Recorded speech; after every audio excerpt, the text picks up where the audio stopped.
Hello po sa lahat ng aking mga kaibigan at sa makakakita nitong aking video.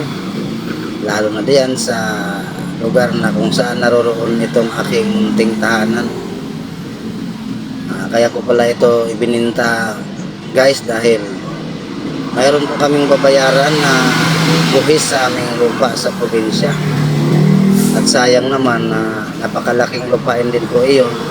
13 hectares iyon at saka napakalaking buhisan na po dahil ilang taon na pala yung dinabuhisan ng aming mga magulang.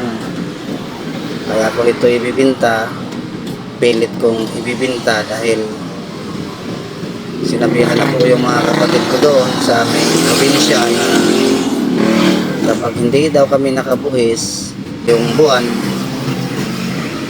baka daw ma-issue ka na ng notice sa bangko, baka daw ma-embargo na dahil napakaraming tao na po pala ito na hindi na buhisan. Kaya pilit ko pong ibibinta itong aking munting tahanan para po hindi ma-embargo yung aming lupa sa probinsya. 13 hectares po yun. Sayang naman, pinagkatiwala ng magulang sa amin yun, kaya ito mapipilitan akong ibinta. At ito yung lupa namin doon sa probinsya guys, panoorin mo kung gaano kalawak. Sayang naman po talaga ito kung hindi ito namin mabuhisan at may embargo sa gobyerno, sa bangko. 7 po pala sana kaming magkakapatid, ako yung bunso, kaso parang wala po silang gana o parang hindi sila humahanap ng paraan, mga kakatanda kong mga kapatid, para mabuhisan namin ito. Kaso ngayon kasama ko po ang isa sa aking mga kapatid na naghanap ng paraan kung paano ito mabuhisan namin. At lahat ng iyan, 13 hectares mga idol, nakasangla lahat yan.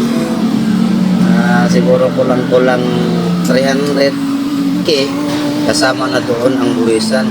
At kung may sobra naman sa pera na sa halaga sa aking binibintang munting tahanan, ay siya naman din pong aking ipapagawa kung saan ako na nakatira ngayon. Dahil tumagilid na rin po ang aking bahay at bulok na, sa ipabagsak na din. Talagang mahirapan din po ang ating paghanap buhay araw-araw dahil walo po kami sa bahay at wala namang tumutulong sa aking araw-araw na hanap buhay. Talagang pahirapan din talaga po. Kaya ito ang tunay na kwento kung bakit ko ibinta ang aking munting tahanan sa bundok. Subalit ito sana ay aking nagustuhang lugar na wala tayong magawa dahil nagipit sa pira. Kaya ito, mapilitan tayong maibinta itong aking kuko sa bundok. Sana may makabili para naman hindi ma-embargo yung ko doon namin, lupa. Sayang, napakalaki po.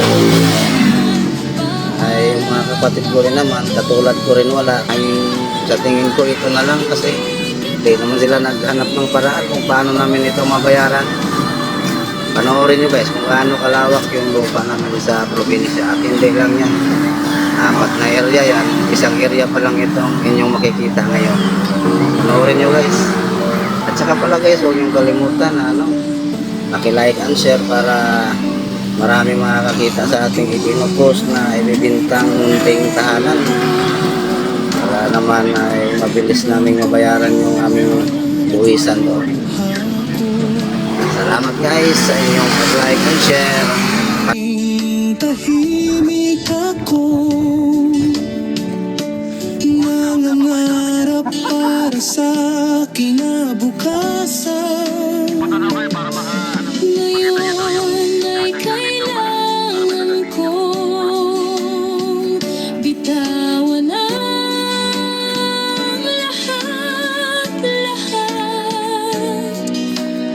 Kahit masakit sa damdamin, pipilitin ko pa rin lumaan. Hindi ko matandaan.